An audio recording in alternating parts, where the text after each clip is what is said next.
Bismillahirrahmanirrahim.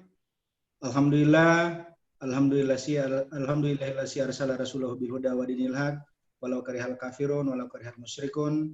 Asyhadu alla ilaha illallah wa asyhadu anna Muhammadar Rasulullah. Yang kami hormati Bapak Kepala Staf Kepresidenan, Pak Jenderal Muldoko, Kanda Menteri Pertanian Republik Indonesia, Pak Syahrul Yassin Limpo, Ibu Dekan Fakultas Hukum Unhas, Prof. Farida, Kepala Dinas Pendidikan Provinsi Sulawesi Selatan, Pak Basri, Ketua IGI Wilayah Sulawesi Selatan, pengurus IGI Wilayah Daerah Sulawesi Selatan, dan seluruh partisipan yang kalau saya lihat pesertanya sudah mendekati angka 1.000 peserta.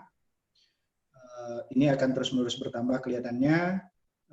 Kami sangat bersyukur dan berterima kasih kehadiran Bapak Menteri Pertanian Republik Indonesia, Bapak Syahrul Yassin Limpo. Beliau sejak jadi Gubernur Sulawesi Selatan, bahkan sejak jadi Bupati Goa, beliau berkontribusi luar biasa terhadap dunia pendidikan. Pak Syahrul ini yang menggagas adanya pendidikan gratis di Sulawesi Selatan, kemudian membuat program doktor dan sebagainya yang semua beliau lakukan untuk kemajuan pendidikan di Sulawesi Selatan. Kami merasakan betul apa yang beliau lakukan ketika beliau menjadi Gubernur Sulawesi Selatan terhadap dunia pendidikan kita. Pak Jenderal Muldoko, keberpihakannya juga ke dunia pendidikan sangat terasa buat kami. Kami pernah diterima langsung di Istana Kepresidenan. Beliau menyampaikan banyak hal terkait pendidikan kita. Dan hari ini kami sangat berterima kasih karena kehadiran dua tokoh Indonesia yang luar biasa ini. Kita berharap guru-guru kita juga punya kontribusi ke pertanian misalnya, di mana para guru-guru ini masih memegang peran yang cukup signifikan di tengah-tengah masyarakat, terutama di pertanian. Kami selama ini masih fokus meningkatkan kompetensi guru Indonesia, dan kami, Pak Menteri, Pak Kepala Staf Kepresidenan, kami sampaikan bahwa kami justru merasakan bahwa pandemi COVID-19 ini justru menjadi kebangkitan guru-guru milenial. Yang kami maksud guru milenial ini bukan guru yang usianya muda, tapi guru-guru yang minded IT, dengan teknologi sangat dekat, kemudian mereka punya inovasi dan terus-menerus ingin bergerak mengembangkan guru-guru yang lain. Kami melakukan pelatihan-pelatihan peningkatan kompetensi guru secara online ini sejak masa pandemi COVID-19 luar biasa banyak, hampir semua kabupaten kota melaksanakannya, semua provinsi melaksanakannya, dan Sulawesi Selatan pernah menyelenggarakan pada Hari Pendidikan kemarin 10.000 peserta secara bersamaan dalam satu hari, dan semua ini saya hari ini membuka beberapa kegiatan termasuk ada pelatihan tadi yang diikuti 4.000 peserta. Kita tidak bisa membayangkan di dunia nyata membuat pelatihan 4.000 peserta itu sulitnya luar biasa, tapi di dunia maya ini 4.000 peserta bisa kita kelola dengan baik pelatihannya. Dan alhamdulillah semua itu mendorong kawan-kawan bisa mengembangkan kompetensi guru dan menyalurkannya ke siswa, karena kawan-kawan IGI ini memiliki 3 hal yang mungkin di tempat lain tidak dimiliki. Yang pertama, kawan-kawan IGI sudah memiliki skill, karena sebelum COVID-19 ini mereka memang sudah melakukan blended learning, melakukan pembelajaran tatap muka sekaligus melakukan pembelajaran di dunia maya, memanfaatkan teknologi seperti video pembelajaran, game pembelajaran, kemudian video script dan sebagainya untuk pembelajaran-pembelajaran kita. Sayang sekali kami laporkan Pak Kepala Staf Kepresidenan, guru-guru yang secara serius melakukan itu semua jumlahnya masih kecil sebelum masa pandemi, sekitar 10%, tapi di masa pandemi ini meningkat sangat tajam. Ini saya kira berkah di balik bencana yang kita hadapi bersama. Kemudian kami juga menyampaikan bahwa Ikatan Guru Indonesia terus-menerus berupaya secara mandiri mengembangkan kompetensinya. Ini yang kami dorong sebenarnya di Kementerian Pendidikan, agar guru-guru itu didorong dan diupayakan agar mereka mengembangkan kompetensinya secara mandiri. Karena hanya dengan cara itu kompetensi guru kita yang masih tertinggal sampai sekarang bisa lebih baik. Saya kira itu yang saya sampaikan. Saya tidak boleh panjang karena keberadaan Pak Menteri ini tidak selalu ada bersama kita, apalagi Bapak Kepala Staf Kepresidenan tidak selalu ada bersama kita. Prof. Farida, terima kasih banyak atas MOU dengan Ikatan Guru Indonesia. Kami sangat berterima kasih dan dukungan juga dari Bapak Kepala Dinas Pendidikan Provinsi Sulawesi Selatan. Terima kasih sekali lagi. Kami sangat bersyukur hari ini atas kehadiran Pak Menteri dan Pak Kepala Presiden. Kepala Staf Kepresidenan. Alhamdulillah kesyukuran yang luar biasa. Dan selanjutnya, wabillahi taufiq wal hidayah. Wassalamualaikum warahmatullahi wabarakatuh. Kami kembalikan ke moderator. Ya, terima kasih kepada Adinda Ketua Umum IGI Pusat, Muhammad Ramli Rahim, yang terus saat ini sangat sibuk membuka berbagai kegiatan IGI di seluruh Indonesia. Ya, saat ini juga berlangsung kegiatan di NREKA dan insya Allah kita akan buka juga sebentar. Bapak Kepala Staf Kepresidenan yang kami hormati, Bapak Menteri Pertanian serta hadirin yang sangat berbahagia, suatu kebanggaan IGI Sulawesi Selatan menghadirkan tokoh yang saya pikir sangat penting di negara kita ini. Baiklah, kami beri kesempatan langsung kepada Bapak Kepala Staf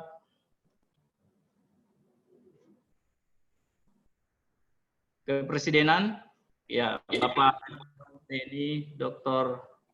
Haji Muldoko SIP.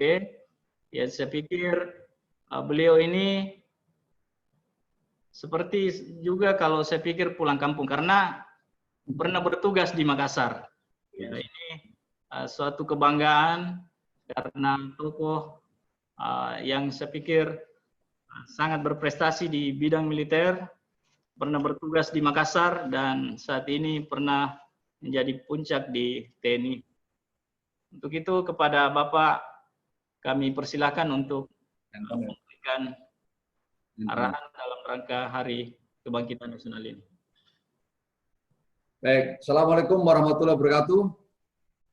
Waalaikumsalam warahmatullahi wabarakatuh.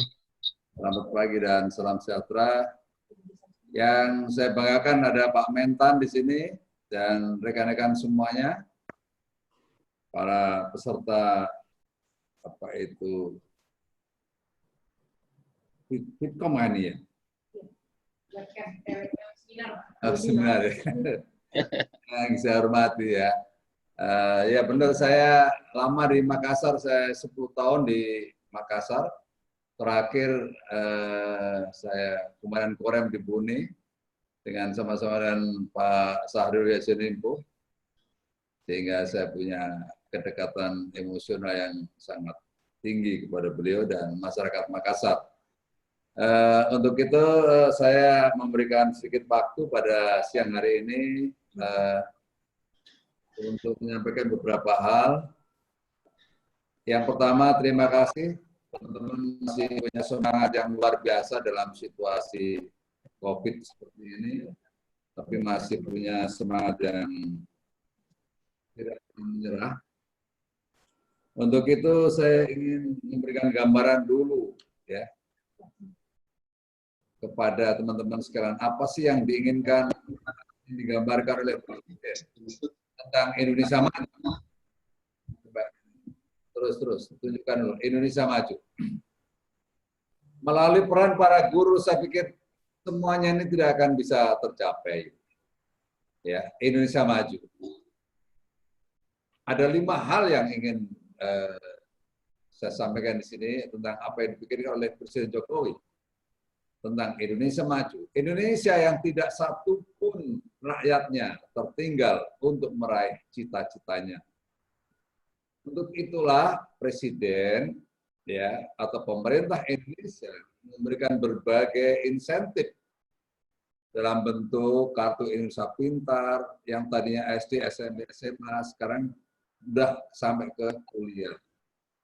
Kartu Indonesia Pintar itu sudah menjangkau jumlah yang luar biasa besarnya. Harapannya adalah memang ini, tidak ada satupun rakyat Indonesia itu yang tertinggal, left behind untuk mencapai cita-cita. Yang kedua adalah Indonesia yang demokratis, yang hasilnya dapat dinikmati oleh seluruh daerah. Saya pikir kita sudah menjadi sebuah negara yang demokratis, jangan hanya kelompok tertentu yang menikmatinya. Di mana-mana saya selalu mengatakan dalam situasi politik seperti yang ada di Indonesia, siapapun bisa menjadi apapun, dimanapun dan kapanpun. Ini perlu untuk anak-anak kita yang di daerah, yang di pelosok-pelosok untuk tidak pesimis, selalu optimis bahwa Anda akan bisa menjadi apapun. Berikutnya Indonesia yang setiap warganya, warga negaranya memiliki hak yang sama di depan hukum. Pemahaman tentang hukum tumpul ke atas, tajam ke bawah, ini saya pikir tidak perlu seperti itu. Karena memang keinginan pemerintah adalah memberlakukan yang sama di depan hukum. Berikutnya yang keempat, ini juga sangat penting, Indonesia yang menguasai ilmu pengetahuan dan teknologi pada kelas dunia. Ini yang bisa memberikan dan bisa mendorong ke arah sana hanya para guru. Tanpa ada guru, mustahil ini bisa dijalankan. Untuk itu sekali lagi peran guru dalam menuju Indonesia maju sungguh luar biasa. Berikutnya yang kelima adalah Indonesia yang mampu menjaga dan mengamankan bangsa dan negara dalam dunia yang semakin kompetitif. Teman-teman sekalian, ada 5 hal yang selalu saya sampaikan setiap perkuliahan dimanapun. Ada 5 fenomena global yang tidak bisa kita lupakan. Yang pertama adalah change, berubah, coba ada nggak? Ya. Kalau kita melihat dunia saat ini, ya, ada 5 hal perubahan, change, speed-nya luar biasa. Ya. Terus speed ya. Berikutnya, setelah speed, di dalamnya ada risk, ada risiko. Ya. Berikutnya, complexity. Tidak ada satu perubahan yang tidak kompleks. Begitu kita ada pandemi COVID, kompleksitinya luar biasa. Hanya satu virus yang tidak kelihatan, tapi semua tatanan kehidupan berubah luar biasa. Berikutnya surprise. Saya pikir tidak ada satupun negara yang siap untuk menghadapi COVID-19. Inilah kira-kira dunia seperti ini. Hanya satu virus COVID-19 ya. Dunia telah berubah dengan cepat. Risikonya luar biasa. Karena faktor ekonomi hancur lebur ya, tatanan sosial, budaya rusak dan seterusnya. Ini teman-teman sekalian. Jadi 5 hal itu sebuah fenomena yang tidak pernah berakhir dan ini tolong menjadikan pedoman dalam setiap bekerja. Dunia menghadapi sebuah perubahan dari waktu ke waktu, perubahannya sangat cepat, di dalamnya penuh dengan risiko, kompleksitasnya luar biasa. Dan yang sering adalah mengejutkan, surprise.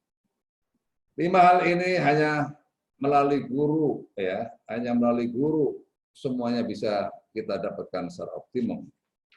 Teman-teman sekalian, selanjutnya kita berbicara tentang pendidikan. Tri Pusat Pendidikan Ki Hajar Dewantara ini masih sampai dengan saat ini masih juga relevan untuk dikembangkan. Melalui pendidikan terlahir hal-hal kreatif, konstruktif, dan inovatif dalam menapaki setiap perkembangan zaman. Keluarga, sekolah, masyarakat adalah ekosistem. Ekosistem pendidikan yang harus bersinergi, bahkan berkolaborasi. Jadi 3 pilar inilah kira-kira pendidikan di Indonesia bisa berkembang menuju kepada arah yang terbaik. Pendidikan keluarga bisa membentuk karakter, sifat, dan membentuk serta isi pemikiran para siswa. Untuk itulah pendidikan sebagai sebuah lingkungan yang harus terjaga. Anak-anak kita betul-betul steril, karena pengawasan orang tua diharapkan di situ bisa mengikuti perkembangan dari waktu ke waktu. Berikutnya, sekolah mendidik untuk memberi pengetahuan, ilmu, dan bekal kecerdasan para siswa. Bahkan faktor-faktor yang tadi di dalamnya, masalah inovatif, hal-hal yang bersifat kreatif, disinilah dikembangkan, agar anak-anak kita betul-betul kapasitasnya dari waktu ke waktu bisa berkembang dengan cepat. Berikutnya masyarakat. Masyarakat juga memiliki kontribusi dalam mendidik kecerdasan jiwa, budi pekerti, norma sosial, dan perilaku siswa dalam bermasyarakat. Untuk itu, guru sebagai yang berada dalam sebuah komunitas di mana terbangunnya sebuah berbagai sub yang sering saya katakan adalah subculture. Dalam sebuah sekolahan itu biasanya terdiri dari berbagai etnis, terdiri dari berbagai agama, terdiri dari berbagai lingkungan yang berbeda. Disitulah guru ya berdiri dalam sebuah lingkungan masyarakat yang pada akhirnya lingkungan itu bisa memberikan suasana yang bisa membangkitkan semangat para siswa untuk bergotong royong, untuk membangun toleransi, untuk membangun adaptasi dan kolaborasi di antar mereka. Jadi tolong ini para guru ya, bahwa lingkungan sekolah adalah lingkungan masyarakat kecil, di dalamnya ya, yang tiga hal ini mendidik kecerdasan jiwa, budi pekerti, norma sosial, dan perilaku siswa dalam bermasyarakat. Sebagai contoh nyata adalah yang tadi itu, toleransi. Jangan guru memberikan toleransi sedikit pun atas sikap intoleransi yang tumbuh, mulai ada benih-benih tumbuh di lingkungan sekolah. Ini pesan saya kepada para guru. Berikutnya lanjut ke dampak COVID pada dunia pendidikan. Teman-teman sekalian, berdasarkan data United Nations Education, Scientific and Culture Organization atau UNESCO, sejak 18 Maret 2020 ada 191 negara dengan 1,5 miliar lebih siswa yang melakukan pembelajaran jarak jauh. Alhamdulillah, di Indonesia salah satu di antaranya. Berkat pembangunan infrastruktur yang telah dijalankan oleh pemerintah dan juga pemerintah sebelumnya. Saat ini dengan palaparing yang berjalan sekarang, hampir seluruh Indonesia sudah memiliki jaringan fiber optik. Walaupun saya juga mendengar laporan-laporan dari berbagai daerah, masih ada satu internetnya mahal, yang kedua masih ada yang internetnya naik turun. Itu ya memang negara kita adalah negara yang besar, ya terdiri dari 17.000 pulau dan geografisnya seperti itu konfigurasinya. Jadi kalau ada sedikit-sedikit, ya mohon dimaklumi. Kreativitas, inovasi dan motivasi guru dan tenaga kependidikan pada proses pembelajaran masa pandemi COVID-19 merupakan suatu tantangan dan tuntutan. Tadi tantangannya adalah itu, ya, tantangannya biasanya guru berhadapan dengan murid, saat ini cukup melalui video conference, dan apapun situasinya, tuntutan guru untuk tetap menjadi pendidik tidak pernah berubah, apapun kondisinya. Untuk itulah di situ ada tantangan dan juga tuntutan di dalamnya. Berikutnya, Surat Edaran Mendikbud nomor 4 2020 tentang pelaksanaan pendidikan dalam masa darurat COVID. Pendidikan dapat dilakukan melalui pembelajaran jarak jauh, PJJ. Fokus PJJ bukan pada pencapaian akademik, namun pada pembelajaran literasi, numerasi, dan pendidikan karakter. Ini kita pendidikan literasi kita sangat rendah di dunia. Untuk itu pesan surat Mendikbud ini supaya dijalankan dengan sebaik-baiknya, ya. Pembelajaran literasi, numerasi, dan pendidikan karakter. Keberhasilan pendidikan berasal dari kolaborasi dan interaksi 3 elemen, yaitu tadi guru, siswa, dan orang tua.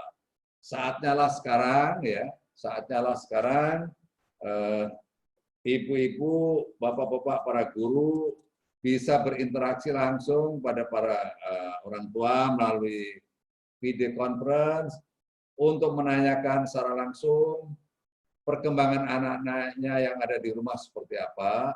Karena saya juga sudah mulai dengar anak-anak sudah mulai bosan untuk belajar jarak jauh karena dia rindu untuk dimarahi gurunya, ya, rindu untuk ketemu gurunya, dan rindu untuk mendapatkan bimbingan dari gurunya. Jadi semuanya terasa kalau sudah jauh seperti ini.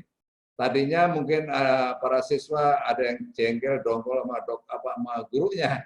Tetapi sekarang ini saya banyak mendengar, waduh, kami para siswa sudah mulai rindu dengan sekolahan, rindu untuk dimarahi gurunya, rindu untuk mendapatkan bimbingan dan seterusnya. Inilah guru kita itu ya, luar biasa kontribusinya. Berikutnya belajar dari rumah atau BDR ya. Menjadi aktivitas belajar yang difasilitasi beragam profesi, menjadi wadah interaksi antara orang tua guru, dan para stakeholder lain untuk mewujudkan cita-cita anak. Pendidikan disesuaikan dengan minat, bakat, dan kemampuan intelijensi anak. Saya harapkan 3 hal itu diperdomani sebaik-baiknya ya. Agar apa? Agar walaupun jauh kondisinya, tetapi jauh di mata, dekat di hati. Itu pasti guru seperti itu. Ya. Bukan hanya dekat di mata, jauh di hati, tapi ini jauh di mata, tapi dekat di hati. Ya. Saya berharap apapun situasinya tadi, peran guru betul-betul bisa mempercepat menuju kepada Indonesia maju. Kenapa itu teman-teman sekalian kita menuju ke sana? Nah, ini loh, lihat ini. Tolong dilihat ini, tolong difoto ya para guru. Ini lihat ini. Kenapa kita menuju kepada negara maju? Kita lihat posisi, kita lihat ini, ya. Kalau kita lihat GDP ya, Indonesia 2018 gross domestic product kita pada ranking 16 ya, cukup bagus. Tetapi dengan adanya COVID ini sepertinya akan mundur lagi. Berikutnya HCI kita ya, Human Capital Index kita itu masih jauh, berada di 87 ya dari 114 negara. Berikutnya HDI kita, Human Development Index kita masih di 116, sangat jauh ya. Berikutnya Global Talent kita juga masih jauh di 77. Berikutnya GII kita, Global Innovation Index kita masih jauh di 85. Ya. Inggris bagus, Amerika 6, Cina 17, Jepang 14. Berikutnya Global Competitive Index kita masih jauh 36. Ini adalah indeks ini menunjukkan posisi sebuah negara ada di mana. Posisi kita masih cukup jauh, teman-teman sekalian. Untuk itu, sekali lagi, saya sungguh sangat berharap kepada para guru untuk bisa ya memberikan yang terbaik pada para siswanya agar betul-betul segera kita menuju kepada negara maju yang diharapkan oleh Pak Presiden Republik Indonesia. Itulah kira-kira yang bisa saya sampaikan, teman-teman sekalian, karena ada yang lain, Pak Mentan sudah siap untuk memberikan perkuliahan. Terima kasih atas waktunya dan saya kira sampai di sini. Wassalamualaikum warahmatullahi wabarakatuh. Waalaikumsalam warahmatullahi wabarakatuh. Ya, makasih kepada Bapak Kepala Staf Kepresidenan, Bapak Muldoko yang berbahagia. Saya pikir sangat gamblang dan sangat jelas apa yang disampaikan beliau, bagaimana peran guru dalam memajukan pendidikan serta kondisi negara kita saat ini. Sebelum ke Ibu Prof. Farida, kami beri kesempatan dulu kepada Bapak Menteri Pertanian untuk menyapa para peserta. Saya pikir kita rindu dengan kehadiran Bapak Menteri untuk menyapa kita semua di sini. Ya, sudah lama tidak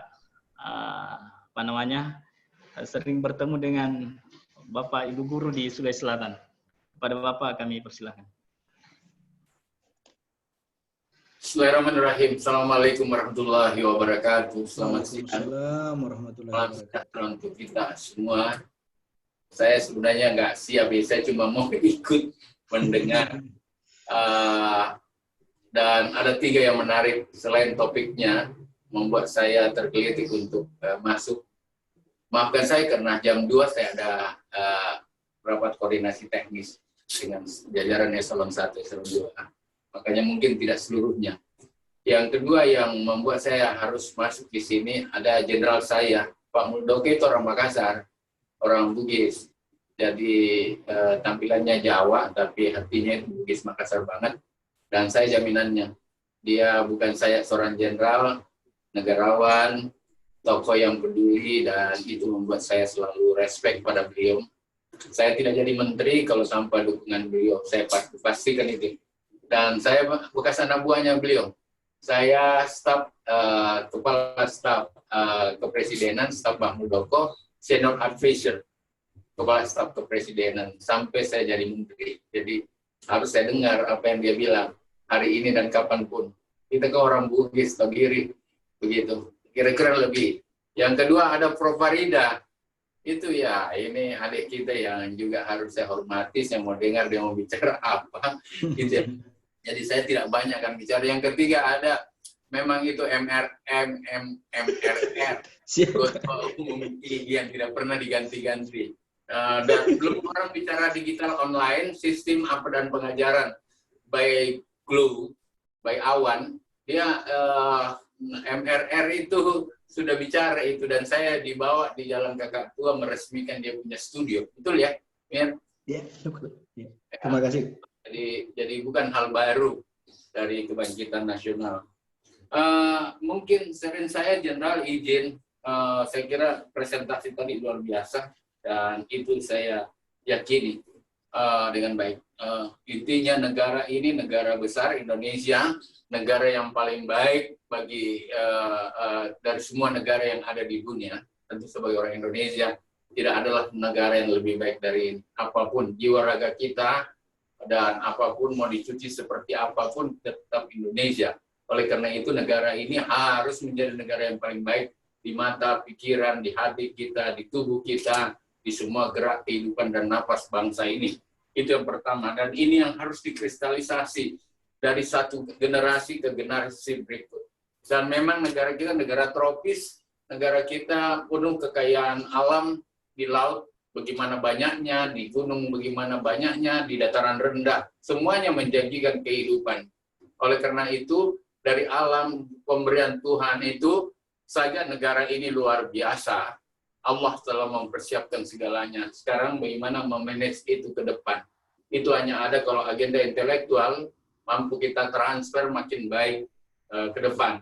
Artinya pembelajaran harus menjadi pembelajaran yang makin maju, modern, dan mampu membangun kemandirian kehidupan kebangsaan.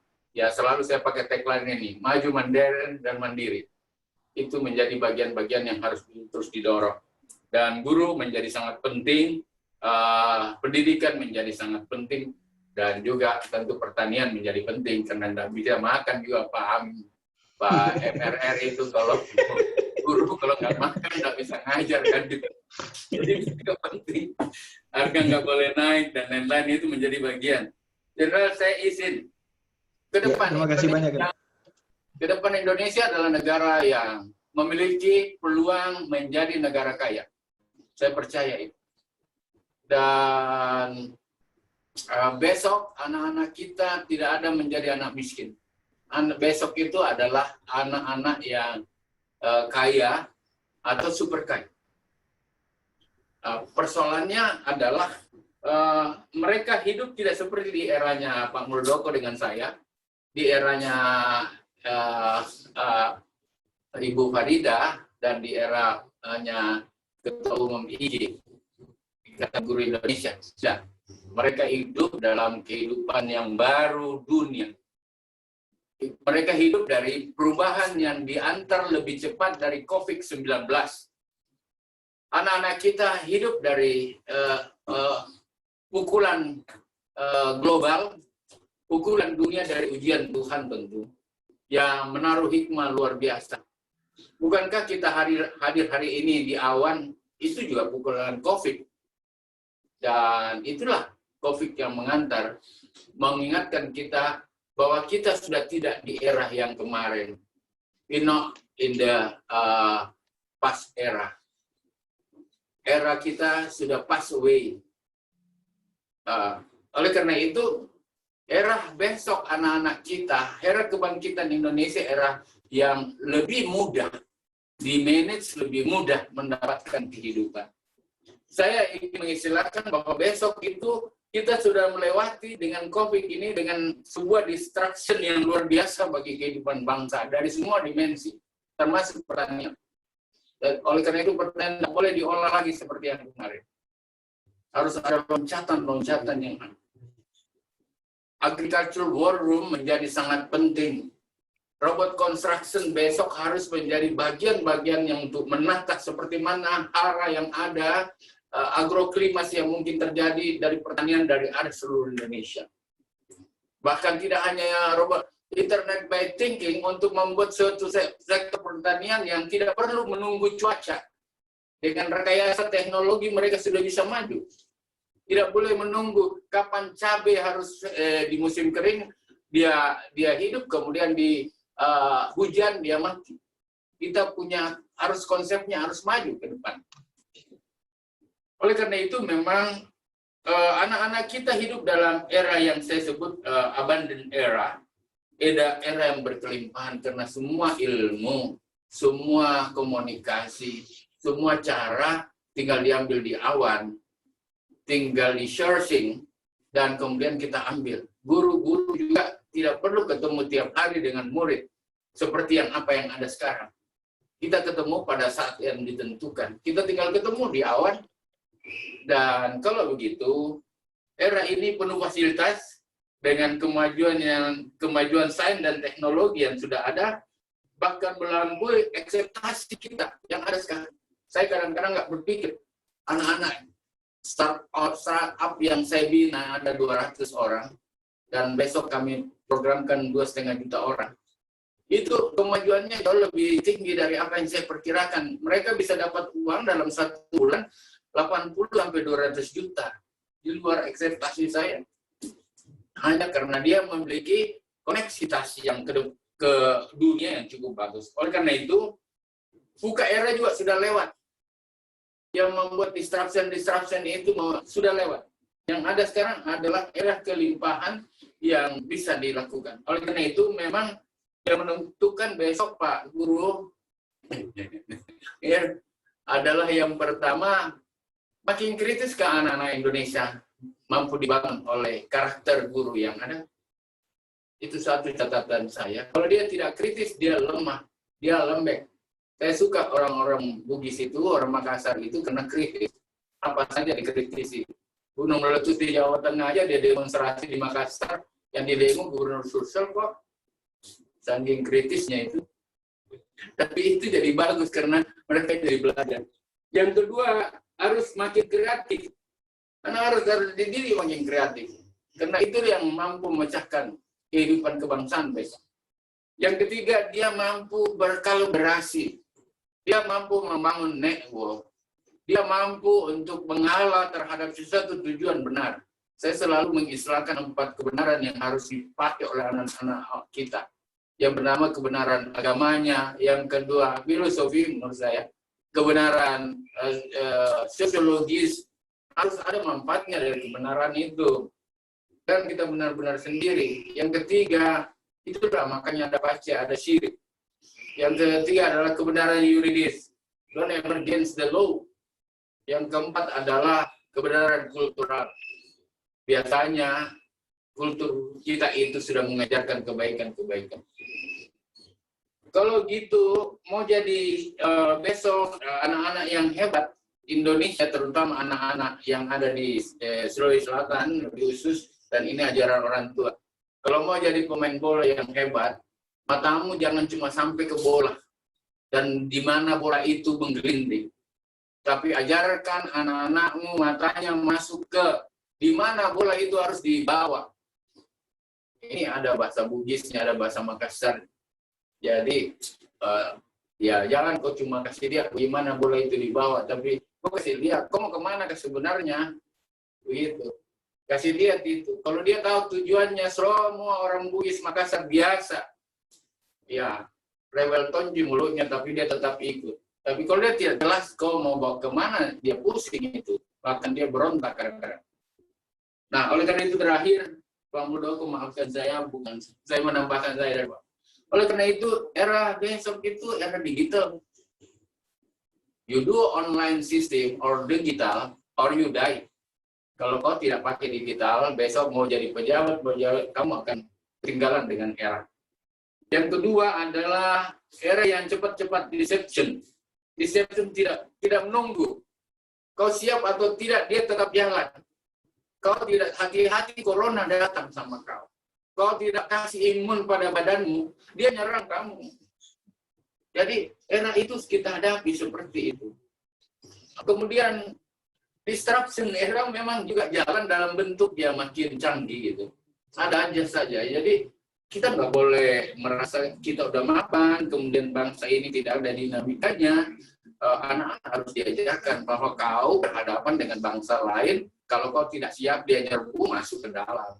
Kalau kau punya makanan tidak siap, maka kau sendiri akan menjadi kesulitan. Kalau tidak mandiri, kau punya kesulitan. Karena orang lain juga butuh makanannya.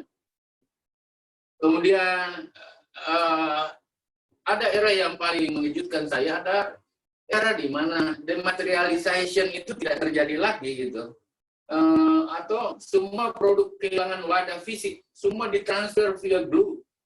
Saya baru aja, ya, izin kalau dulu kita harus nunggu orang dan lain-lain, sekarang THR transfer dong, gitu. Kira-kira begitulah di era sekarang. Dan demokrasi makin terbuka karena orang punya kesetaraan makin baik. Semua terus diukur rasional, proporsional, dan logik. Semua seperti itu, tidak bisa lagi hanya dengan kekuasaan, dengan jabatan. Pak Muldoko yang saya hormati, Ibu Farida, adik saya, Ketua IGI yang saya cintai, saya banggakan, makin hebat beliau nih. Dan teman-teman sekalian, terima kasih. Saya akhiri dengan terima kasih sekian. Assalamualaikum warahmatullahi wabarakatuh. Mohon saya tidak sampai akhir. Izin. Assalamualaikum Waalaikumsalam warahmatullahi wabarakatuh. Terima kasih Pak Mentan. Waalaikumsalam. Terima kasih Bapak Mentan, tokoh Indonesia yang merupakan tokoh Sulawesi Selatan juga yang kita banggakan. Pemikiran beliau saya pikir sangat jauh ke depan selama ini, dan sejak memimpin di Sulawesi Selatan ya terbosan-terbosan telah banyak yang diberikan kepada kita. Bagaimana kita ini guru menangkap agar guru kita, siswa kita ini terus kritis, kreatif, kolaboratif, dan berbagai hal yang disampaikan beliau tadi. Selanjutnya kami beri kesempatan kepada Ibu Dekan untuk menyampaikan, ya karena durasi waktu Bapak Menteri juga mungkin sekitar 10 menit untuk menyampaikan hal-hal yang begitu penting untuk kita. Kepada Ibu kami persilakan. Ya, silakan Prof. Baik, terima kasih. Assalamualaikum warahmatullahi wabarakatuh. Ini sambil saya share. Waalaikumsalam warahmatullahi wabarakatuh. Yang, mana dia ini? Ini sudah gapten ini kalau sudah begini.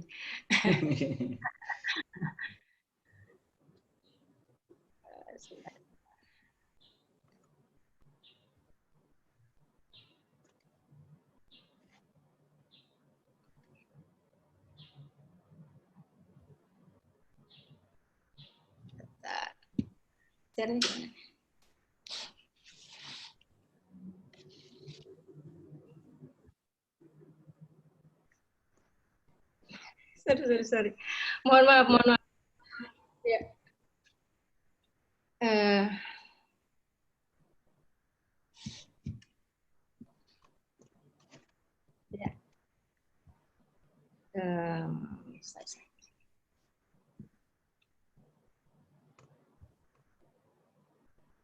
Ya, baik. Terima kasih. Assalamualaikum warahmatullahi wabarakatuh.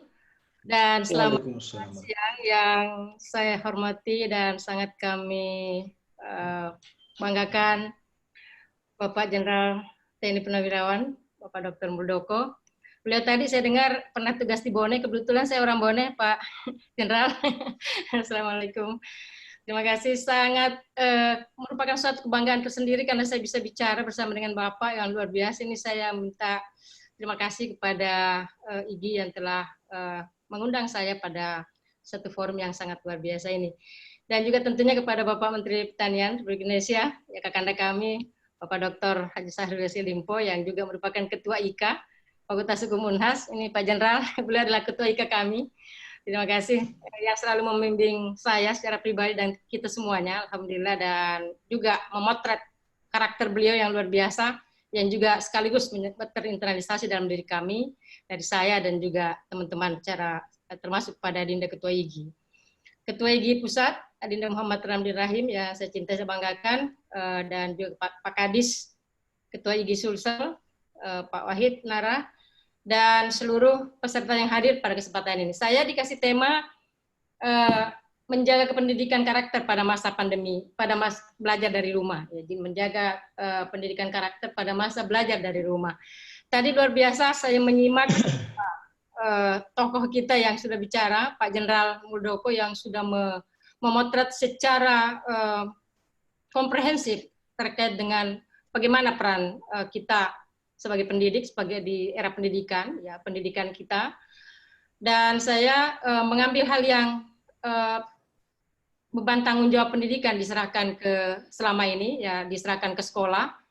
Kenapa tema ini saya anggap menarik? Karena selama ini beban tanggung jawab pendidikan itu ada pada guru atau kampus, sekolah gitu. Tidak pernah kita menyangka bahwa pada masa pandemi ini kemudian membuat kita harus beradaptasi dengan cepat terhadap situasi yang ada. Nah, untunglah memang beberapa inovasi-inovasi di dunia pendidikan telah kita lakukan untuk segera bisa beradaptasi. Nah, walaupun juga memang karena sebagian dari kita tidak membiasakan diri untuk melakukan proses-proses pembelajaran dengan cara digital atau dengan cara daring. Kita masih terbiasa dengan cara-cara yang konvensional selama ini. Oleh karena itu, ketika pandemi ini datang, kemudian baru kita menyadari betapa pentingnya mempersiapkan diri atau beradaptasi segera agar proses pendidikan itu tetap bisa, atau proses pembelajaran tetap bisa berjalan dengan baik. Nah, di dalam kondisi seperti ini, karena saya diberikan mengenai pendidikan karakter, karena pendidikan itu adalah usaha sadar atau sesuatu yang sengaja kita lakukan untuk membantu seseorang agar memahami, menjaga, berperilaku. Jadi ada proses bukan sekedar memahami atau mengetahui, memahami, menjaga, dan berperilaku, memahami, tetapi berperilaku, melakukan. Nah, misalnya ketika ini, selama ini misalnya memberikan teori-teori, Anda harus jujur, Anda harus mandiri, Anda harus adaptif, tapi tidak pernah dipraktekkan. Bagaimana dia bisa beradaptasi dengan cepat terhadap satu situasi gitu. Nah, ini yang kita lihat dalam proses pendidikan karakter ini, ketika dia benar-benar mengimplementasikan apa yang menjadi nilai-nilai karakter yang seharusnya. Seperti tadi misalnya bagaimana kita jujur, itu harus dipraktekkan, harus dilatih. Bagaimana anak-anak kita itu berperilaku jujur. Seperti kalau kita mengajar di kelas, saya selalu mengatakan, siapa dulu yang tidak pernah menyontek semasa waktu sekolah? Tidak ada, Pak Jenderal, tidak ada yang tak angkat tangan, Pak Jenderal. Berarti kan semuanya pernah menyontek. Nah, ini kan, tapi saya apresiasi karena dia jujur. Nah, oleh karena saya mengatakan, oke, karena Anda jujur, saya apresiasi. Untuk kita starting ke depan, tidak boleh lagi ada yang menyontek. Karena itu ada perilaku yang kurang bagus, kurang terpuji. Sebuah karakter yang membahayakan kalau itu terus-terus kita lakukan. Kita praktekkan. Karena menyontek itu awal dari perilaku yang koruptif. Nah, itu salah satu contoh implementasi dari bagaimana kita menginternalisasikan nilai-nilai karakter, kemudian mempraktekkannya. Nah, peran guru menjadi sangat penting, dan saat ini peran guru yang pada masa pandemi ini berpindah ke orang tua di rumah. Nah, orang tua kan kadang-kadang kalau kita lihat di beberapa medsos, orang tua menjadi merasa sangat berat. Pada saat kondisi seperti ini baru merasakan bahwa betapa beratnya pekerjaan guru. Nah, oleh karena itu, yang saya hormati Bapak Jenderal, Pak Menteri, dan seluruh yang hadir, pendidikan karakter menjadi sangat penting dan menjadi perhatian utama. Ya, Bapak Presiden kita selalu secara tegas, saya mengutip ketika beliau menyampaikan itu pada Hari Pendidikan Nasional di tahun lalu, bahwa dunia pendidikan harus memperhatikan pembangunan karakter. Ini menjadi fokus sehingga Bapak Menteri Pendidikan dan Kebudayaan hari ini itu kemudian melakukan upaya-upaya agar pendidikan karakter itu betul-betul terlaksana dan tersistem dengan baik. Ya, karena selama ini Pak Jenderal, karena kita pahami bahwa pendidikan ada aspek kognitif, afektif, psikomotorik yang kemudian melahirkan karakter, tapi selama ini yang kita lebih fokuskan pada aspek kognitifnya. Saya sebagai dosen melakukan proses pembelajaran di kampus, yaitu lebih utama adalah kurikulum yang kita desain lebih mengimplementasikan aspek kognitif tadi. Kemudian afektif dan psikomotoriknya itu lebih banyak kita berikan kepada proses-proses kegiatan-kegiatan kemahasiswaan yang bersifat informal.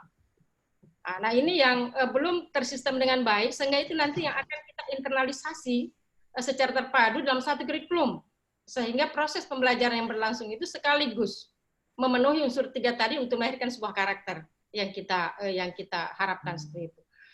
Nah, ini saya kira tadi Pak Jenderal sudah menyampaikan betapa kita masih jauh ya dari hal itu. Nah, saya juga perlu menyampaikan bahwa pendidikan adalah hak konstitusional yang sekaligus menjadikan kewajiban konstitusional dari pemerintah. Ya, jadi dari Undang-Undang Dasar 45 kita lihat bahwa salah satu tujuan pendidikan adalah mencerdaskan kehidupan bangsa dan dalam batang tubuh menekankan adanya hak bagi setiap warga negara untuk mendapatkan pendidikan dan memberikan beban atau kewajiban kepada negara untuk membiayainya. Ya, jadi ketika ada hak terhadap negara maka melahirkan kewajiban kepada negara untuk mewujudkannya. Nah, di sini kita lihat bahwa jaminan konstitusi negara wajib untuk menghormati, melindungi hak setiap warga negara untuk memperoleh pendidikan. Itu tadi Pak Jenderal sudah menyampaikan betapa kebijakan-kebijakan Bapak Presiden kita yang luar biasa mendorong untuk merealisasikan kewajiban negara terhadap warga negara atas pendidikan. Nah, di sana ada jaminan, ya, jadi bukan hanya kewajiban, tetapi tanggung jawab negara menjamin pemenuhannya. Nah, karena negara menjamin pemenuhannya dalam berdasarkan konstitusi, maka ada alokasi anggaran khusus, ya 20% anggaran yang dialokasikan ya di APBN itu wujud dari tanggung jawab negara untuk mensupport pendidikan tersebut. Nah, inilah yang membuat kita menjadi semakin bergairah di dalam proses peningkatan pendidikan seperti ini. Ya, karena tujuan negara mencerdaskan kehidupan bangsa. Itu tadi yang saya sudah jelaskan, membangun, meningkatkan intelektualitas, dan membangun karakter. Walaupun sebenarnya tidak bisa dipisahkan, tapi saya hanya ingin memilah bahwa selama ini yang kita sadari, yang kita create begitu banyak adalah aspek kognitif, aktivitas otak begitu. Aspek afektif dan psikomotorik itu belum satu sistem. Ya, saat ini misalnya di perguruan tinggi ada surat keterangan pendamping ijazah, tapi itu belum menjadi satu kewajiban bagi setiap mahasiswa. Karena misalnya dari 1.000 mahasiswa, itu sekira mungkin 10% saja mau melakukan aktivitas-aktivitas kegiatan kemahasiswaan yang sifatnya untuk membangun, meningkatkan afeksi, ya, emosi yang melatih dan seterusnya, psikomotoriknya. Tidak semuanya, jadi belum berlaku secara simultan. Ini nanti desain pendidikan ke depan itu perlu memadukan ini dalam satu kurikulum yang terintegrasi seperti itu. Baik. Lihat ya sedikit lagi, supporting sistem kita ada institusi pendidikan, ada keluarga, lingkungan pergaulan. Kalau keluarga selama ini kan tidak terlalu dominan. Ya, nanti setelah ada pandemi baru kita rasakan betapa pentingnya itu orang tua terlibat langsung dalam proses pendidikan. Bagaimana dia mendampingi anak, bagaimana menjaga kesabaran. Nah, di situ kan terinternalisasi sebenarnya karakter secara langsung. Jadi orang tua tidak boleh banyak marah-marahnya terhadap anaknya. Justru harus membimbing, harus mendampingi, dan seterusnya. Jadi di sini perlu ada kolaborasi nanti dengan, ini yang kewajiban orang tua sudah ada dijelaskan, dan mengapa belajar dari rumah, ada kondisi yang memaksa tadi, ada pandemi, dan selama ini kita belum sadari. Padahal, kalau kita lihat bahwa itu al-ummu madrasatul ula, guru pertama atau sekolah pertama bagi anak adalah guru ibu atau dalam hal ini orang tua atau keluarga. Yang pertama, ya kemarin saya mendengar sambutan Pak Menteri Pendidikan, bagaimana guru-guru PAUD itu menjadi basis utama dalam untuk membangun karakter pada masa jangka panjang ke depan seperti itu. Nah, kita lihat selama ini ya jadi untuk ke depan, seperti misalnya di Unhas, kami sudah melakukan beberapa pembelajaran jarak jauh seperti tadi Pak Jenderal sudah menyampaikan, ada kebijakan Pak Menteri Pendidikan ya di dalam respon kondisi saat ini. Nah, itu pembelajaran jarak jauh, kita belajar dari rumah itu sudah semuanya. Jadi sekarang ini adalah bagaimana infrastruktur pendidikan kita juga kita terus tingkatkan. Nah, itu kebijakan yang harus didukung oleh pemerintah untuk meningkatkan struktur pendidikan itu. Nah, dan kemudian bagaimana kita menjaga pendidikan karakter, ya harus ada proses integrasi sistem dan adaptasi pada situasi yang belum terbiasa. Nah, bagaimana kita mendampingi anak, kerjasama atau kolaborasi efektif antara guru dosen dengan keluarga dalam mengimplementasikan kurikulum dan menggunakan alat bantu tools yang tepat dan efektif, ya secara daring atau virtual. Ya, nanti izin Ibu waktu. Ya, baik, ini terakhir yang saya sampaikan. Ya, saya kira itu barangkali yang dapat saya cepat aja. Terima kasih atas kesempatan ini. Saya tadi banyak belajar dari Pak Jenderal, dari Pak Menteri. Atas semua ini saya mengucapkan terima kasih. Demikian, wabillahi taufiq wal hidayah. Assalamualaikum warahmatullahi wabarakatuh. Waalaikumsalam warahmatullahi wabarakatuh.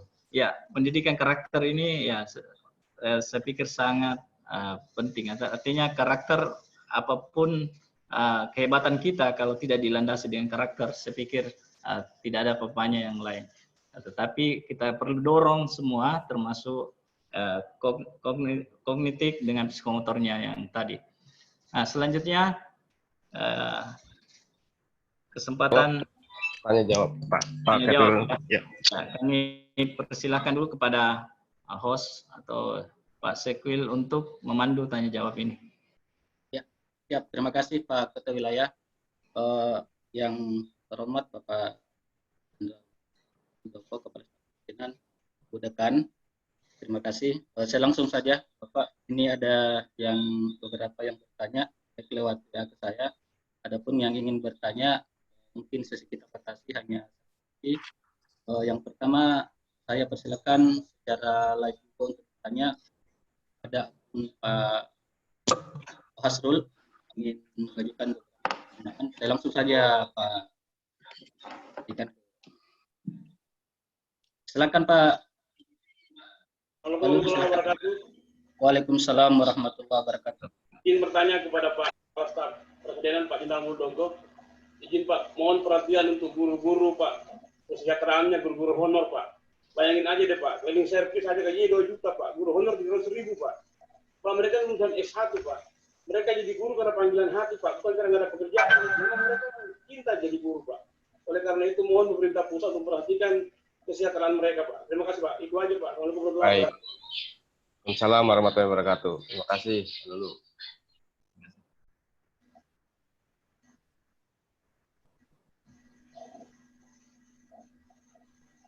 Ya, lanjut.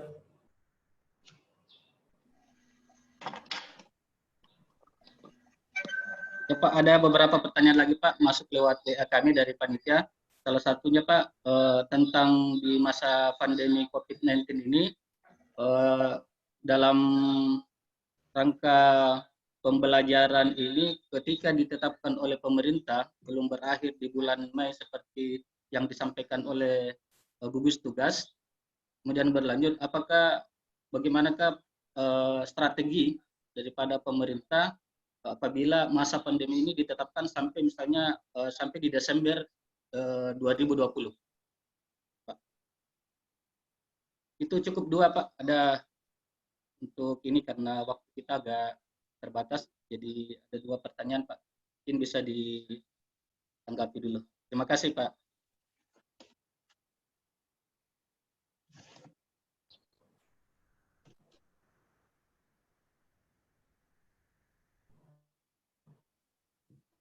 Enggak, mau Pak?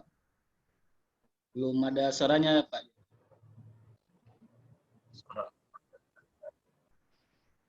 Dimatikan mungkin tadi. Ya, siapa? Iya, oke. Silakan Pak. Oke, ya. Siap. Masalah kesejahteraan guru tadi ya, tolong lebih spesifik ya. Hak-hak guru apa saja yang belum didapatkan, sehingga nanti bisa mudah untuk dikomunikasikan ke Kementerian Pendidikan ya. Kalau hanya kesejahteraan guru nanti apa itu yang belum kita tidak tahu.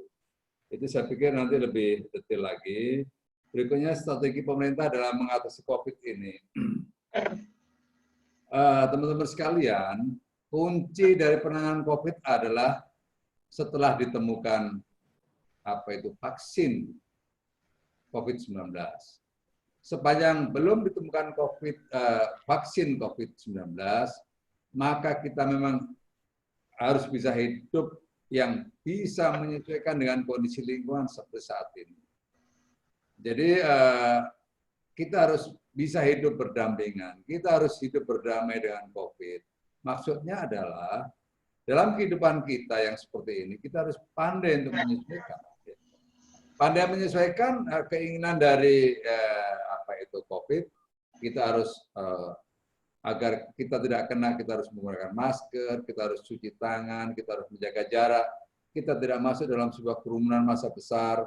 Itulah apa yang sering kita katakan dalam sebuah protokol kesehatan. Tetapi kan begini ya teman-teman sekalian, dalam melihat, mengevaluasi perkembangan COVID yang masih terus berjalan dan belum ada sebuah solusi yang pasti, kita juga tidak boleh berdiam diri atau tidak boleh menunggu. Nah sekarang ini sedang kita mendesain sebuah kebijakan bagaimana upaya-upaya yang pada akhirnya ada sebuah solusi, ya kita tetap produktif dan aman dari COVID-19. Ini sedang disiapkan, khususnya nanti di daerah-daerah yang hijau. Berikutnya kita lihat dari RRT-nya, bagaimana perkembangan artinya itu apabila sebuah daerah itu nilainya kurang dari 1, maka sudah bisa mulai diarahkan untuk produktif dan aman. Berikutnya kita akan melihat perkembangan terus-menerus yang pada akhirnya teman-teman sekalian kita tidak boleh menyerah, tidak boleh berpangku tangan menghadapi situasi saat ini. Ya, nanti tunggu akan ada sebuah kebijakan dari pemerintah yang bentuknya adalah produktif dan aman dari COVID-19. Itu nanti akan dimulai dari daerah-daerah yang hijau, ya. Ada beberapa daerah hijau di Indonesia yang memang betul-betul tidak memasukkan COVID-19. Ada daerah-daerah yang sudah mulai trennya menurun, ya. Tadi dilihat artinya, dilihat trennya menurun, nah nanti akan dikalkulasi dengan baik. Nah, siang hari ini, setelah ini kita akan rapat tentang itu, ya. Besok pagi akan memberikan rumusan kepada Presiden bagaimana mensikapi perkembangan COVID ini dan langkah-langkah pemerintah ke depan seperti apa. Itu teman-teman sekalian yang bisa saya sampaikan dan terima kasih. Kemudian pertanyaan selanjutnya untuk Ibu Dekan juga kepada Pak Jenderal tentang pelindungan guru. Jadi selama ini Pak memang sudah ada beberapa kebijakan baik di tingkat pusat seperti misalnya MOU antara organisasi profesi dengan Kapolri tahun lalu, kemudian ada juga maklumat dari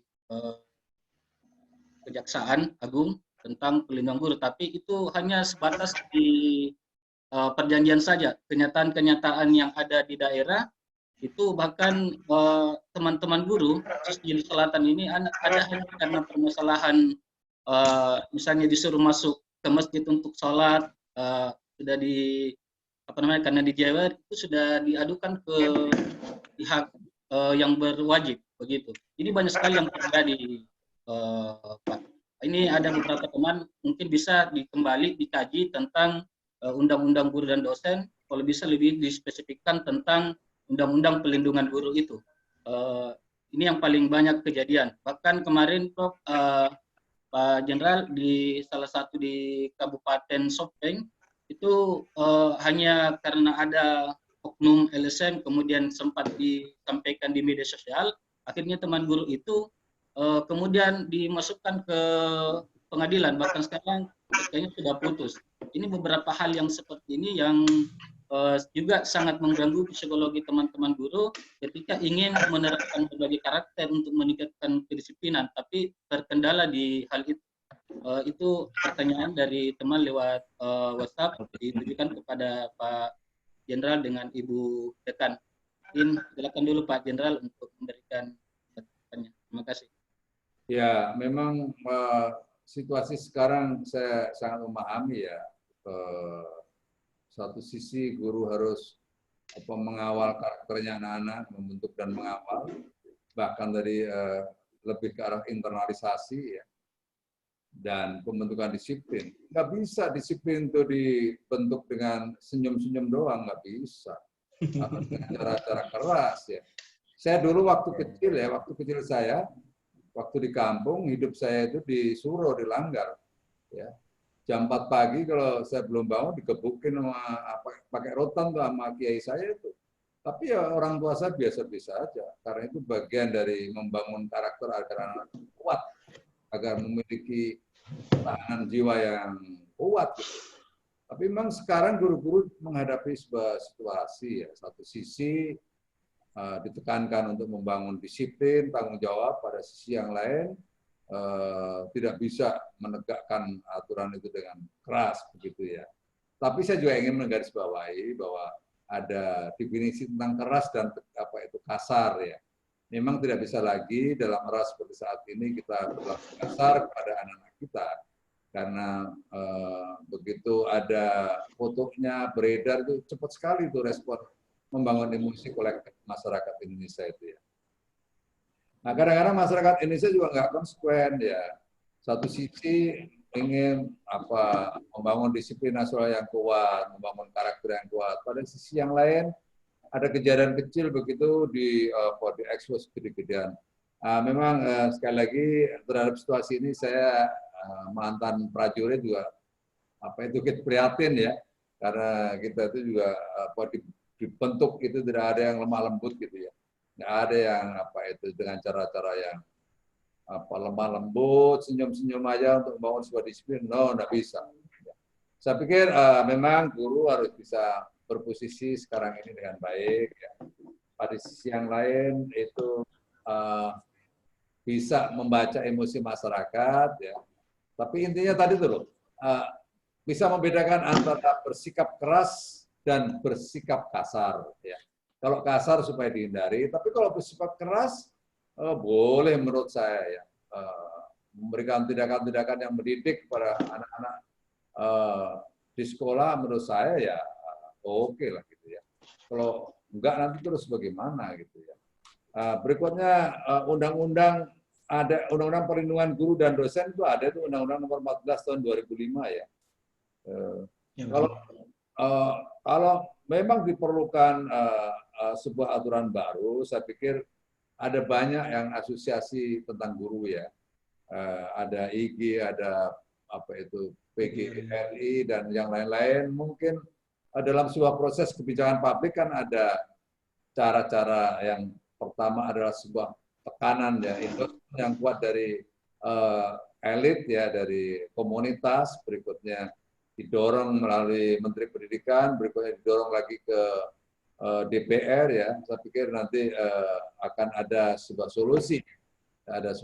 Kalau ini sudah menjadi area yang memprihatinkan dan mencemaskan bagi para guru dengan Undang-Undang Nomor 14 yang belum terwadai, mungkin saya persilakan teman-teman bisa melakukan revisi, memberikan masukan-masukan kepada DPR dan pemerintah sehingga pembentukan karakter itu betul-betul diperkuat oleh sebuah instrumen regulasi. Saya selalu mengatakan di mana-mana teman-teman sekalian ya, beda antara demokrasi dan anarkis itu sungguh sangat tipis.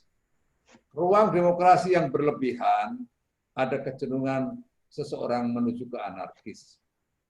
Agar itu tidak terjadi, maka demokrasi harus dikawal oleh sebuah instrumen yang kuat dan harus dijalankan law enforcement-nya. Itu sering saya katakan, coba kita lihat patung Liberty ya. Patung Liberty di Amerika, satu sisi ya, tangan kanannya mengangkat itu api kebebasan yang setinggi-tingginya. Tapi lihat dengan baik, cermati. Pada tangan kirinya ada pegang konstitusi erat-erat di dadanya. Maknanya apa? Sebuah demokrasi harus dikawal oleh sebuah instrumen perundang-undangan, konstitusi dengan sebaik-baiknya. Itulah kira-kira teman-teman sekalian, agar Anda semua jangan juga terlalu cemas, tetapi ingat bahwa misimu adalah tidak saja membangun anak-anak Indonesia pinter, cerdas, berinovatif, dan seterusnya, tetapi juga memiliki karakter yang kuat. Tanpa karakter yang kuat, itu tidak mungkin seseorang akan menjadi seseorang yang hebat. Demikian yang bisa saya sampaikan. Terima kasih. Terima kasih. Selanjutnya Ibu Dekan, Ibu Prof bisa memberikan. Baik, terima kasih Pak Jenderal. Tadi saya kira Pak Jenderal sudah mengelaborasi bagaimana negara memberikan perlindungan melalui instrumen hukum. Ya, karena bagaimanapun juga negara kita negara hukum, ya sandarannya adalah hukum. Oleh karena itu di dalam pelaksanaan hukum ini tadi yang juga Pak Jenderal sudah tegaskan, itu harus ada konsistensi, harus ada ketegasan. Ya, jadi ketika kita misalnya memberikan respon terhadap sikap murid kita atau mahasiswa kita yang dianggap melampaui apa yang menjadi standar yang telah kita tetapkan. Nah, itu kita kan pertama harus mendekati secara kekeluargaan. Jadi guru itu diharapkan bisa menjadi orang tua. Jadi tidak bertindak seperti lawan begitu ya. Jadi, apalagi di pendidikan dasar. Kami saja di kampus, mahasiswa saya pernah menjadi, izin Pak Jenderal, saya sebelum dekan menjadi wakil dekan bidang kemahasiswaan yang menangani mahasiswa. Itu sering sekali kami berhadapan dengan mahasiswa, ada yang suka minum, ada yang macam-macam karakternya. Nah, tetapi kemudian saya melakukan pendekatan dengan bertindak sebagai orang tua. Tapi tetap saya hukum kalau sudah melampaui standar yang telah kita tetapkan gariskan tadi. Kita beri peringatan, ya 1, 2, 3, dan kemudian kita implementasikan law enforcement-nya dengan konsisten. Akhirnya itu berubah. Ada perubahan perilaku dari murid kita. Nah, kemudian begitu juga siswa terhadap gurunya. Ini kan makanya miris kita mendengar atau membaca berita, ada guru yang dipukul, ada guru yang dianiaya oleh siswanya. Ini satu hal yang sebenarnya kejadian seperti ini tidak terjadi di masa lalu begitu. Justru guru yang biasanya menindak tegas pada siswanya. Sekarang kenapa justru murid yang kemudian melakukan tindakan-tindakan yang tidak terpuji pada gurunya. Nah, mungkin ini tadi, makanya kita nih guru harus menjadi seorang figur gitu, yang patut digugu kalau orang di Jawa, patut diteladani. Kita harus memperlihatkan sikap-sikap, jangan juga kita yang selalu bersikap emosional yang lebih awal menanggapi sesuatu. Nah, ini karena karakter-karakter yang terbentuk ya, kadang-kadang misalnya karena kan ini kan kita berasal dari latar belakang budaya yang berbeda. Ya, pendidikan-pendidikan yang terbentuk dari keluarga, dari masyarakat yang dipengaruhi oleh situasi-situasi seperti itu yang kemudian melahirkan satu respon yang berbeda terhadap satu sikap, gitu ya. Nah, oleh karena itu yang paling penting adalah yang jelas bahwa undang-undang sudah memberikan perlindungan, ya. Dalam tadi sudah disinggung oleh Pak Jenderal 14/2005 itu ada pemerintah daerah, masyarakat, organisasi, profesi, satuan untuk pendidikan wajib memberikan perlindungan terhadap guru, wajib. Nah, kalau wajib itu kan ada konsekuensi yuridis yang dilahirkan kalau itu tidak dilakukan. Nah, oleh karena itu jaminan ini tadi memang yang ditanyakan bagaimana implementasinya. Nah, inilah yang harus kita komunikasikan dengan baik. Ya, kadang dibentrok dengan Undang-Undang Perlindungan Anak. Ya, jadi Undang-Undang Perlindungan Anak itu pada anak, gitu ya. Ya, nanti pada guru juga ada gitu. Nah, inilah proses implementasinya atau law enforcement-nya yang harus dijalankan dengan pemahaman dan pengetahuan yang proporsional sesuai dengan undang-undang, sesuai dengan aturan, dan kemudian disesuaikan dengan budaya hukum masyarakat kita. Ya, nah ini. Jadi jangan kita menjalankan hukum juga terlalu kaku, ya. Pendidikan. Saya praktekkan selama ini di dunia pendidikan. Saya memberikan hukuman kepada mahasiswa atas pelanggaran-pelanggaran yang dilakukan, ketertiban masuk dalam kampus, misalnya itu dengan proses pendidikan dulu, proses bertahap. Jadi tidak langsung misalnya kita skorsing, tidak. Ya, ada dulu peringatan-peringatan yang kita berikan, kita pantau, ya. Kemudian kalau sampai bahkan disuruh bertanda tangan dengan orang tuanya, kalau sampai pada titik di mana harus kita tetapkan atau terapkan hukum itu, kita laksanakan. Dan kita jangan mencela-mencela, harus konsisten gitu. Ya. Nah, kan murid juga secara seperti itu melihat proses implementasi sistem seperti itu, kemudian akan berubah karakternya, menyesuaikan dengan itu. Ya. Mungkin saya bisa tambahkan ya peran ya. Siap. Silakan. Jadi kalau Bu Farida, kalau di tentara itu seorang komandan itu memiliki 5 peran ya. Satu, dia sebagai pemimpin, tadi itu yang Ibu saya katakan tadi. Satunya kata dan perbuatan, memiliki integritas yang tinggi. Yang kedua, dia sebagai guru ya, karena dia juga ngajarin anak-anaknya agar dia jadi pinter. Gitu. Jadi kalau kita komandan itu biasa ngajarin mereka. Yang ketiga, mereka sebagai teman seperjuangan tadi itu. Jadi kita kadang-kadang juga sebagai teman walaupun komandan ya kepada mereka. Karena kita harus membangun sebuah komunikasi yang sehat dengan anak buah. Yang ketiga, kita sebagai hakim ya. Kita sebagai hakim itu ya menindak itu kalau ada anak buah yang nggak beres harus tindak begitu ya. Nggak boleh mereka sembarangan. Gitu. Bahwa itu salah dikit, no way harus ditindak. Biar membedakan antara reward and punishment yang jelas. Nah, yang kelima ini apa ya, bisa sebagai orang tua yang bisa mengayomi ya.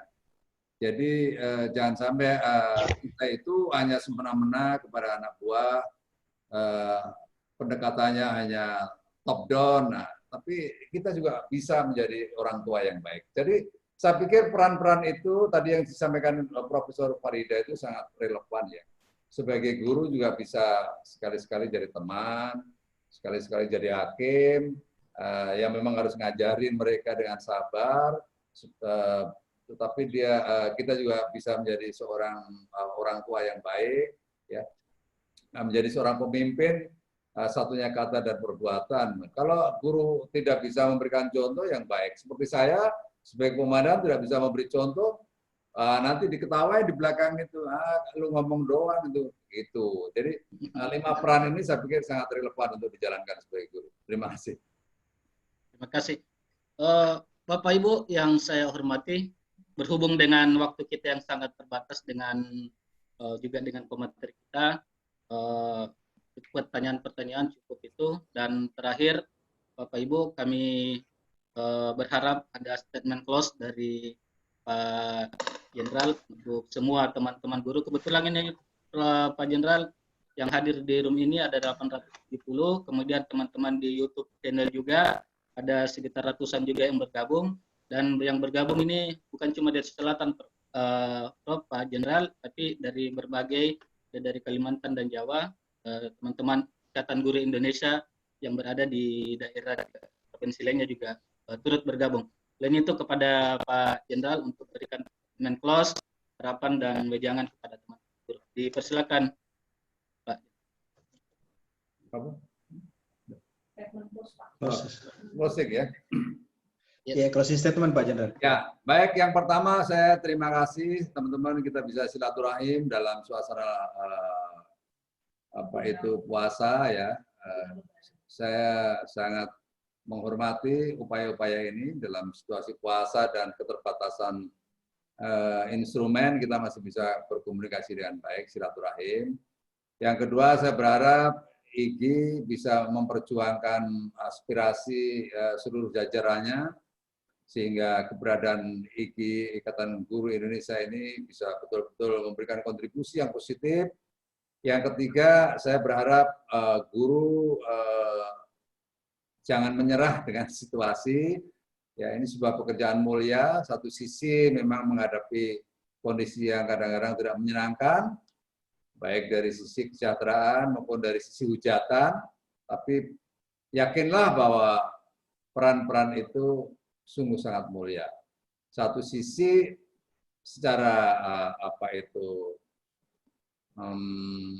secara nyata bisa dirasakan oleh semua pihak, ya. Tanpa guru kita tidak akan menjadi siapa-siapa sudah itu. Tetapi pada sisi yang lain juga punya value religi yang sangat kuat, bahwa dengan ilmu yang diberikan itu menjadi amalan jariah yang tidak pernah terputus. Jadi itu saya pikir sebuah yang akan kita dapatkan semuanya. Jadi sekali lagi selamat berjuang para guru Indonesia, dan saya menaruh rasa hormat karena saya bisa seperti ini karena saya mencintai guru. Terima kasih. Assalamualaikum warahmatullahi wabarakatuh. Waalaikumsalam warahmatullahi wabarakatuh. Ibu Dekan, kebetulan Pak Jenderal dengan Dekan Fakultas Hukum UNAS ini pada waktu beberapa bulan lalu kami membuat MOU perlindungan guru dengan beliau. Mungkin ada statement close, Ibu Dekan, dipersilakan. Pak Jenderal, terima kasih Adinda host. Ya, tentunya sama dengan Pak Jenderal, kita berharap guru ini adalah ujung tombak dalam proses bersinergi dengan keluarga dalam proses pendidikan anak yang nanti juga bertumbuh menjadi sebuah pendidikan karakter yang baik. Karena pendidikan ini meng-hire dua hal utama, yaitu peningkatan intelektualitas dan kemudian pembangunan karakter yang bisa bisa berjalan secara simultan seperti itu. Oleh karena itu selalu kita merasa hormat pada guru, ya, selalu kita sangat menghormati guru. Ya, saya juga guru. Ya, kita semua guru, dan sebenarnya semua orang adalah guru. Ya, kita bisa menjadi bertindak sebagai guru, orang tua bisa menjadi guru, guru bisa menjadi orang tua. Kalau ini terintegrasi dengan baik, maka proses pendidikan itu akan berjalan dengan baik. Saya kira itu. Terima kasih sekali lagi saya sampaikan kepada Ikatan Guru Indonesia, Adinda Ketua IGI Pusat, Adinda MRR, ya, dan juga kesempatan yang diberikan sangat prestisius bisa bersama dengan Bapak Jenderal Muldoko. Alhamdulillah sekampung Pak Jenderal. Ya. Boleh, terima kasih banyak sekali lagi atas kesempatan ini, mudah-mudahan di lain waktu. Dan MOU yang telah kita tanda tangani insya Allah segera kita kawal, kami akan kawal, ya, bersama-sama kita melakukan dan pemahaman hukum dan hak-hak dengan konstitusi dan hukum kita, insya Allah. Saya kira itu. Terima kasih. Assalamualaikum warahmatullahi wabarakatuh. Waalaikumsalam. Terakhir mungkin Pak Ketua Umum, silakan Pak Muhammad Ramli Rahim. Terima kasih. Ya. Saya hanya menyampaikan terima kasih Pak Jenderal atas kehadirannya. Ini insya Allah akan membangun motivasi guru semakin kuat untuk terus mengabdi untuk kemajuan bangsa dan negara, terutama di masa depan.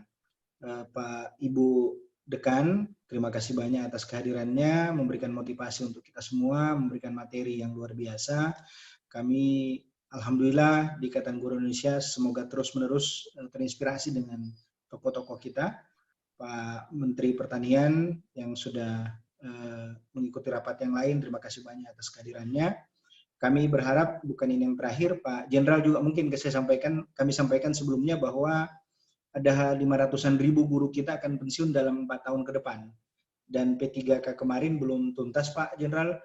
Kami berharap ada solusi segera dari Bapak Presiden dan Menteri Pendidikan dan Kebudayaan sehingga guru-guru kita bisa kembali terisi kebutuhan-kebutuhannya di dunia pendidikan. Kalau 500.000 itu pensiun Pak Jenderal, maka guru kita kira-kira tinggal 30-40% yang statusnya pegawai negeri sipil. Dan ini mungkin akan jadi masalah di masa depan, terutama jika guru-guru honorer kita sampai bersatu melakukan mogok misalnya, karena pendapatan mereka yang minim, ini sangat berbahaya terhadap dunia pendidikan kita, Pak Jenderal. Data lengkapnya ada sama kami sebenarnya di Kementerian Pendidikan juga ada. Jumlahnya sangat signifikan yang akan pensiun. Bahkan tahun 2022 itu 80.000 yang pensiun, Pak Jenderal, dalam 1 tahun. Ini saya pikir butuh perhatian, Pak Jenderal. Terima kasih banyak. Sekali lagi terima kasih. Wabillahi taufiq wal hidayah. Wassalamualaikum warahmatullahi wabarakatuh. Waalaikumsalam warahmatullahi wabarakatuh.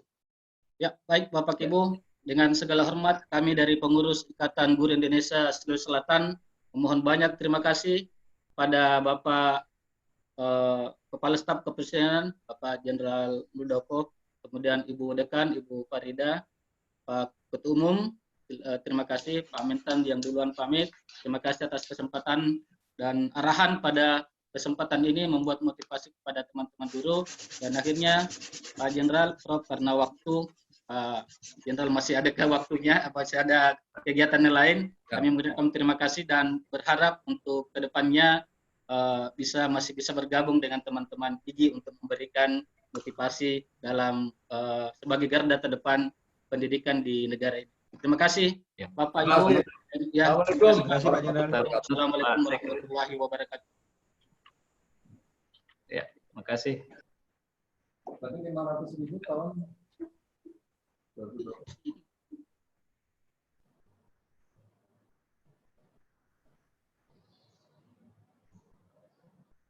Terima kasih Bu Prof. Ya, baik, terima kasih. Ya, terima kasih Bu. Nanti kami mengajak untuk melakukan ya menindaklanjuti nanti. Ya, nanti Pak WD3 itu yang segera realisasi.